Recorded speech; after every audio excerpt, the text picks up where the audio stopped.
I wanted to be a sportscaster because of my dad. He was an athlete, and he broke the color barrier at West Point. Oh. He was the first Black man to ever play varsity football at Army, and he was an All-American. He's a military man? And he served 23 years, retired Army colonel from West Point. But I didn't know about the race part of it. I didn't know that he was the first Black man to do that. And the reason I didn't know is because he didn't talk about it. I learned that from other people, from other legendary coaches like Bill Parcells and Lee Corso and Bob Knight, who at Army was the basketball coach at West Point when my dad was a student there. And I thought, Dad, this is history. You did something that no Black man had ever done, and it was not easy in the 60s. People made it very clear that he was not welcome at times. Not at West Point. They were great there, but other places. And I asked him once, why didn't you ever talk about that? Because I know it was hard at times, being the only one. And he looked at me and my brothers, and he said, what was the exact quote? Because I get emotional. He said, somebody had to be the first. It just happened to be me. And what does that have to do with me being a father? So that's how I was raised. It's not about this. It's about how you treat people, how you perform, all the other choices you make in life. But I also have pushed him a little because we have come so far, right? But he was the first.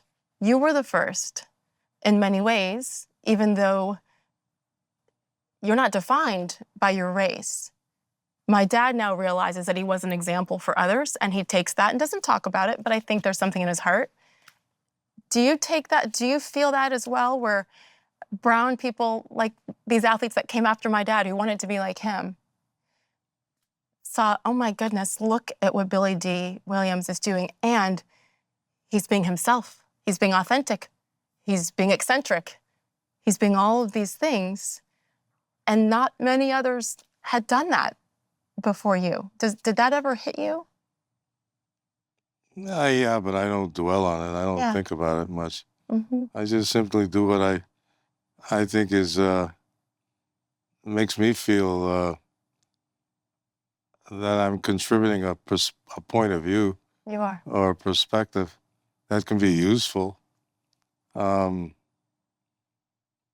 If it is useful, that's my way of contributing. Mm-hmm. I'm not a politician. I'm not a gangster. I'm a purely creative person. Mm-hmm. I've lived my life that way. I don't know. It's very hard for me personally to adhere to other people's ideas of who I should be and what I should be, you know, and I get that from both sides, Black and white. Yeah. You know, white people want you to be one thing, Black people want you to be one thing. And so I decided I'm going to be what I want to be.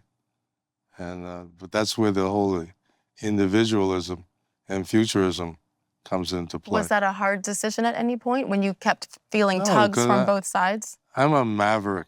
Mm-hmm. You know, and